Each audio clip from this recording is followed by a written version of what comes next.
आम्ही पामर माणसं, आम्हाला अधिकार आहे चुकायचा, पण तुला नाही. कारण तू देव आहेस. जर मंड्याला काही झालं ना, तर उरला सुरला विश्वास पण उडून जाईल तुझ्यावरचा. संधी आहे तुला स्वतःला सिद्ध करण्याची. हाच तो बंड्या आहे जो दिवस रात्र निर्गुण निराकार अशा तुला सगुण साकार देण्यासाठी राबतो. त्याला सुखरूप ठेवणं ही आता तुझी जबाबदारी आहे. आमच्या हातात फक्त प्रार्थना करणं आहे.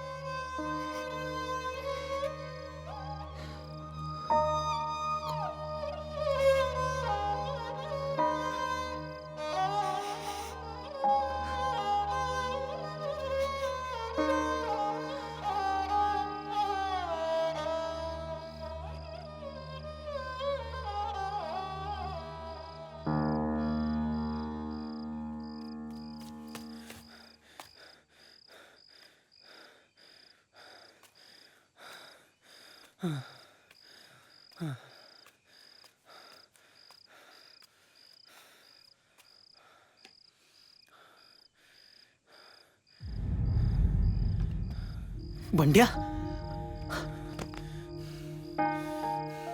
अरे कुठे होतास तू? तू ठीक आहेस ना? मी ठीक आहे. हे सगळं त्या मनोहर स्वामी कसला त्या मनोहरनी केलंय. आपण आत्ताच्या आत्ता पोलिसांकडे जाऊ आणि त्यांचे सगळे काळे धंदे आपण लोकांसमोर आणू. तू आधी शांत नाही, हो. आपण लवकरात लवकर. तू आधी शांत हो. हे बघ, खेळ आता आपल्या हातात आहे. विचारांना विचारांनी मारायचं, लोकशक्तीने मारायचं. उद्याचा सूर्य एक नवीन पहाट घेऊन येणार आहे विष्णू.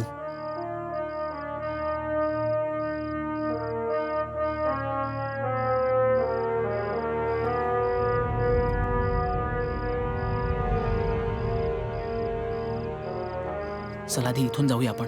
ही जागा तुझ्यासाठी सुरक्षित नाहीये.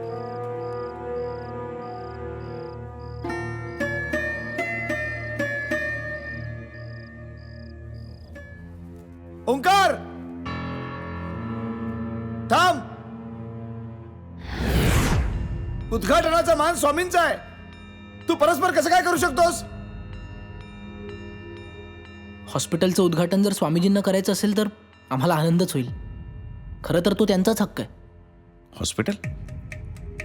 या. सुदर्शन स्वामी की, सुदर्शन स्वामी की, सुदर्शन स्वामी की, सुदर्शन स्वामी की, सुदर्शन स्वामी की, सुदर्शन स्वामी की, सुदर्शन स्वामी की, विष्णु स्वामी की, विष्णु स्वामी की, सुदर्शन स्वामी की, सुदर्शन स्वामी की.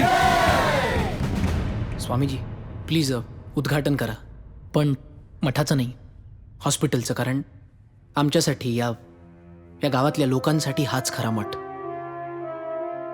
मनोहर स्वामी म्हणत होते तेच खरं होतं.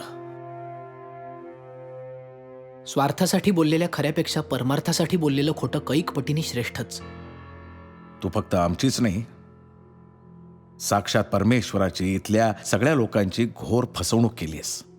तुला क्षमा नाही. माफ करा स्वामीजी, पण मला नाही वाटत तसं. आपण लोकांनाच विचारूया ना.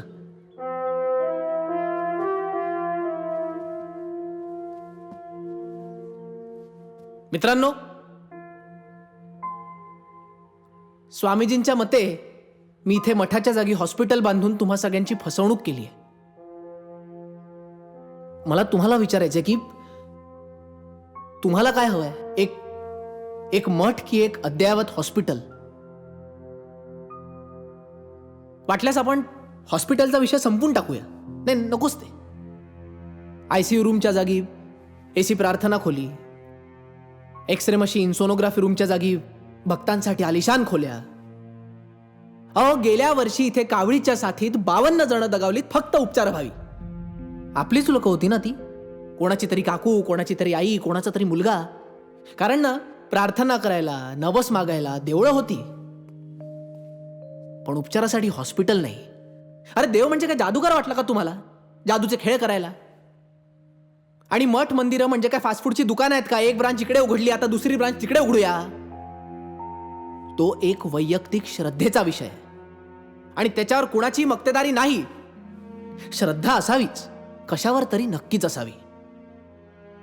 कामावर, देशावर, भाषेवर, आईवडिलांवर, देवावर, कशावरही. पण खूप पुसटची रेष असते हो श्रद्धा आणि अंधश्रद्धेत. ती रेष ओलांडू न देण्याचं सोडून सर्रास इथे लोकांना अंधश्रद्धेच्या दरीत ढकललं जात आहे. म्हणजे काय? अहो, जी गत देशातल्या नेत्यांची झाली आहे, माफ करा, तीच धर्म चालवणाऱ्यांची झाली आहे. लोकांची नाळच तुटली आहे.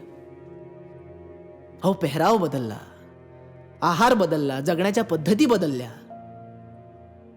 पण काही गोष्टी आहेत तशाच आहेत, जुनाट. मी माझ्या पद्धतीनं एक छोटीशी फुंकर घालण्याचा प्रयत्न करतोय, बास. अहो, बँकेत आपण धनसंपत्ती साठवतो म्हणजे ते लक्ष्मीचं देवळच नाही का? दवाखान्यात जो डॉक्टर लोकांचे प्राण वाचवतो, त्याच्या आपण पाया पडतो, त्याला देव मानतो. तसंच शाळेतल्या गुरुला पण. माझ्या मते अनाथालय, शाळा, हॉस्पिटल ही आधुनिक काळातील देवळच आहेत. बघा, मी जे बोलतोय ते जर तुम्हाला पटत नसेल तर तसं स्पष्ट सांगा, माझं काहीही म्हणणं नाहीये. उद्यापासून इथे हॉस्पिटलच्या जागी एक मठ असेल. पण मी बोललेलं पटत असूनही जर तुम्ही गप्प बसत असाल तर तुम्ही चुकताय. अहो, तुमचा आवाज पोचू द्या या लोकांपर्यंत.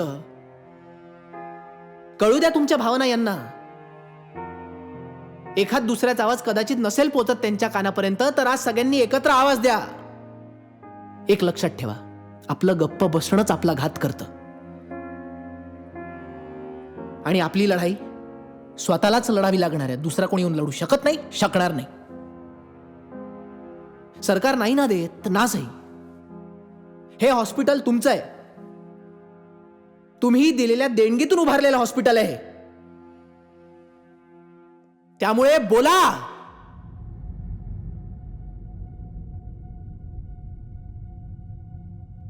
नाही, इस्पितळ असतं तर माझी नात अशी पोरकी झाली नसती.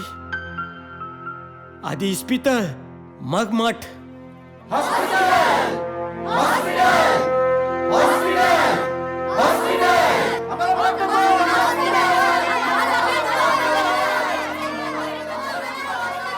स्वामीजी, आता तरी लोकभावना ओळखा.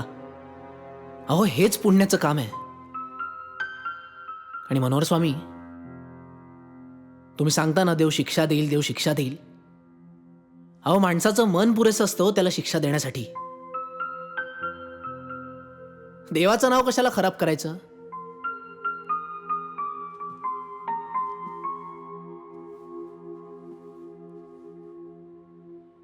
बरोबर आहे तुझं. मला आता असं वाटायला लागलंय की मठाची सगळी सूत्र तरुणांच्या हाती द्यायला हवीत. विष्णू स्वामींना मठाधिपती करा आणि सगळा कारभार त्यांच्याच हाती सोपवा. नाही, मी रागाने बोलत नाहीये. मी अगदी मनापासून बोलतोय. मनापासून बोलतोय. मला पटतंय म्हणून बोलतोय. स्वामीजी, मी एक सरळ साधा मूर्तिकार आहे आणि मी मूर्तिकारच बरा. हो, पण स्वामीजी, कारभार तरुणांच्या हातात असायला मात्र काहीच हरकत नाही. यशस्वी भव. स्वामीजी, उद्घाटन करा. सुदर्शन स्वामी की